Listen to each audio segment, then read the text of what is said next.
Hello future doctors, कैसे आप सब लोग। आई होप आप सब बढ़िया होंगे। This side Mohit senior, welcome back to our YouTube channel. बच्चों अभी थोड़ी देर पहले एमसीसी के पोर्टल के ऊपर एक नया जो है नोटिस जारी किया गया है उन बच्चों के लिए जिन बच्चों को राउंड 1 के अंदर जो सीट अलॉट हुई थी।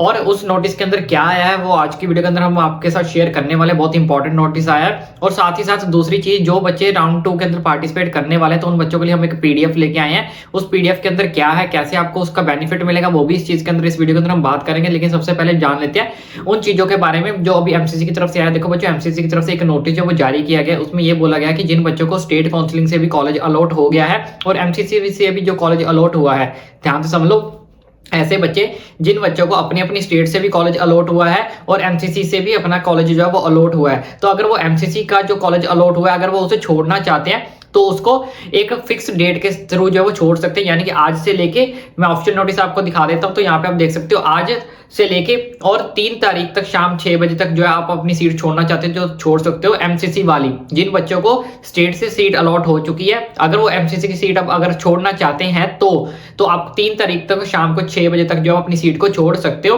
अगर उसके बाद अपनी सीट को छोड़ोगे तो आप यहाँ पे पढ़ सकते हो साफ साफ इन्होंने लिखा है कि आपकी जो सिक्योरिटी अमाउंट है वो क्या कर ली जाएगी, जब्त कर ली जाएगी। फिर आपको आपकी सिक्योरिटी अमाउंट जो वो वापस नहीं मिलेगी अगर ऐसा होता है तो, ठीक है। और अब आपको सीट छोड़नी कहते हैं, उन्होंने साफ साफ सेकंड लाइन के अंदर सेकंड पैराग्राफ में भी लिखा हुआ है कि इसके लिए आपको क्या करना पड़ेगा, एक रेजिग्नेशन लेटर आपके लिए जो है वो ऑनलाइन पोर्टल एमसीसी पोर्टल पे दिया गया है। आपको उसको जाके फिल करना है कि हम अपनी सीट के से क्या कर रहे हैं, रिजाइन दे रहे हैं, ठीक है। वो जो ऑफिशियल नोटिस है मैंने आपको यहाँ पे दिखा दिया और जो ऑफिशियल लिंक है वो आपको एमसीसी के पोर्टल पे ऊपर जाके जो है वो मिल जाएगा। बाकी पूरा का पूरा नोटिस आप यहाँ पे देख सकते हो, पढ़ सकते हो। तो ये अब गलती मत कर देना, 2-2 सीट्स आपके पास अवेलेबल नहीं रहेंगी। अगर आप जो स्टेट की अगर वो रखना चाहते हो तो आपको एमसीसी की सीट से जो है वो रिजाइन देना पड़ेगा। कब तक? 3 तारीख तक। अगर 3 तारीख तक आप रिजाइन नहीं देते हो तो आपकी जो सिक्योरिटी अमाउंट है वो जब्त कर ली जाएगी। और अगर आप रिजाइन दे देते हो तो इसमें ये भी लिखा गया है तो आप सेकंड काउंसलिंग, जैसे उसके रूल्स चलते आ रहे हैं, तो आप सेकंड काउंसलिंग के अंदर दोबारा से पार्टिसिपेट अगर करना चाहते हो तो आप कर सकते हो। उसके बाद बात कर लेते हैं जो बच्चे एमसीसी सेकंड राउंड के अंदर पार्टिसिपेट करने वाले हैं और उनको नहीं समझ आ रहा कि हमको चॉइस फिलिंग कैसे करनी है, कौन कौन से रैंक पे कौन कौन से कॉलेजेस जो वो हमें मिल सकते हैं। तो बच्चों हमारे पास एक पीडीएफ पड़ी है प्रीवियस ईयर की।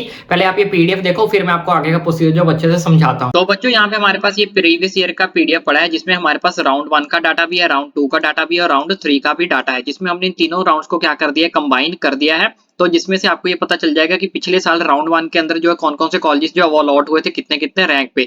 यहाँ पे आपको रैंक का कॉलम दिख जाएगा, जैसे आप यहाँ देख सकते हो 6 रैंक के ऊपर आपको जो वो एम्स न्यू दिल्ली जो वो अलॉट हुआ था, जो बच्चे ने रिपोर्ट कर लिया था। इसी तरह से आपको सेकंड राउंड का डाटा मिल जाएगा और यहाँ पे आपको थर्ड राउंड का डाटा मिल जाएगा। और ये भी आपको पता चल जाएगा कितने रैंक पे एमबीबीएस मिला था, कितने रैंक पे बीडीएस मिला था, कितने रैंक पे आपको बीएससी नर्सिंग मिली थी, कौन कौन से राउंड के अंदर कितने कितने डीम्ड मिले थे, सेंट्रल यूनिवर्सिटीज मिली थी, सब कुछ आपको इस पीडीएफ के अंदर जो वो मिलेगा पिछले साल का।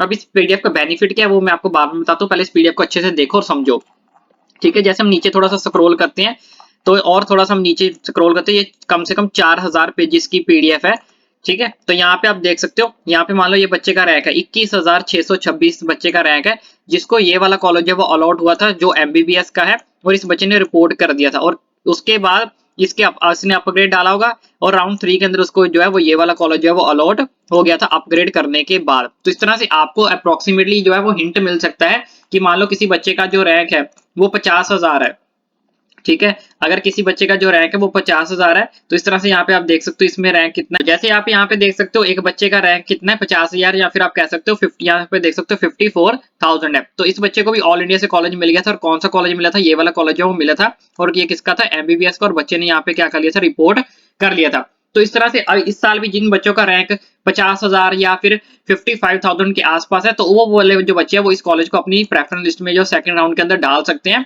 और देख सकते हैं कि हमारे जो है इस रैंक के आसपास कौन कौन से कॉलेज जो वो इन के आसपास जो वो मिल सकते हैं, ठीक है। तो ये पीडीएफ आपको इसलिए क्या करेगी, बेनिफिट देगी। इसी तरह से आपको यहाँ पे बीडीएस भी मिल जाएंगे, यहाँ पे देख सकते हो ये बीडीएस का कोर्स है, एमबीबीएस का भी मिल जाएगा और कैटेगरी भी यहाँ पे क्या है आपको मेंशन हो जाएगी। तो इस तरह से आपको पूरी की पूरी पीडीएफ जो वो क्या करेगी, हेल्प करेगी, ताकि आपको एक रफली अप्रोक्सीमेटली आइडिया तो मिल सके कि मेरे रैंक के आसपास कौन कौन से कॉलेज जो है वो मुझे मिल सकते हैं, ठीक है। और फिर आप सोच सकते हो कि मेरा रैंक जो वो एमसीसी के अंदर आ भी रहा है या फिर नहीं आ रहा है, या स्टेट काउंसलिंग से अपनी काउंसलिंग को कंटिन्यू करना चाहिए और उसी से जो वो सीट लेनी चाहिए। अब मैं कंफर्म तो नहीं आपको बोलूंगा कि इस साल भी इसी रैंक के ऊपर यही कॉलेज मिलेगा, मतलब, लेकिन इसके आसपास ये जितने भी कॉलेजेस आ रहे हैं ये वाले सारे, तो ये सारे के सारे कॉलेजेस आपको मिलने के जो मैक्सिमम चांसेस हैं। तो इस हिसाब से आप ये पीडीएफ को जो है वो यूज कर सकते हो। ये पिछले साल की पीडीएफ है, हमने इसमें अपनी तरफ से कुछ भी ऐड नहीं किया है। अगर आप ये पीडीएफ ग्रैब करना चाहते हो तो इसके लिए मैं आपको बता देता हूँ आपको क्या करना पड़ेगा। इसके लिए हमने एक छोटी सी कॉस्ट रखी है, दैट इज 151 में आपको ये पूरी की पूरी पीडीएफ मिल जाएगी।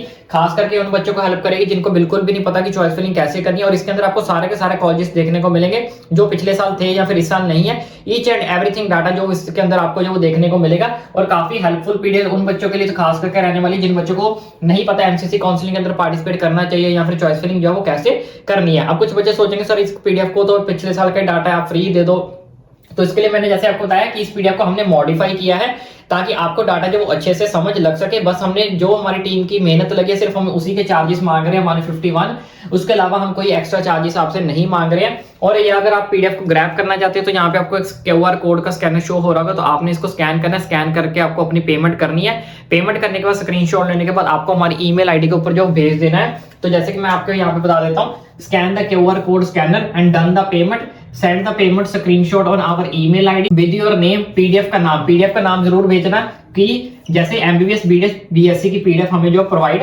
कर दो। ये हमारी ईमेल आईडी जो रहने वाली है, इसका जो नेम है मैं आपको नीचे डिस्क्रिप्शन बॉक्स में भी दे दूंगा, वहां से भी आप देख सकते हो। तो अगर आप पीडीएफ ये ग्रैब करना चाहते हो, बहुत हेल्पफुल पीडीएफ आपके काम आ सकती है अगर आपको लगता है, ठीक है, तो डेफिनेटली आप इसे जो है ग्रैब करें। बाकी वीडियो अच्छी लगी तो आने वाली जो भी नोटिफिकेशन आती है, अपडेट आती है, वो डेफिनेटली आपका भाई आप तक जो वो पहुंचा देगा। बाकी चैनल को सब्सक्राइब करना ना भूलें।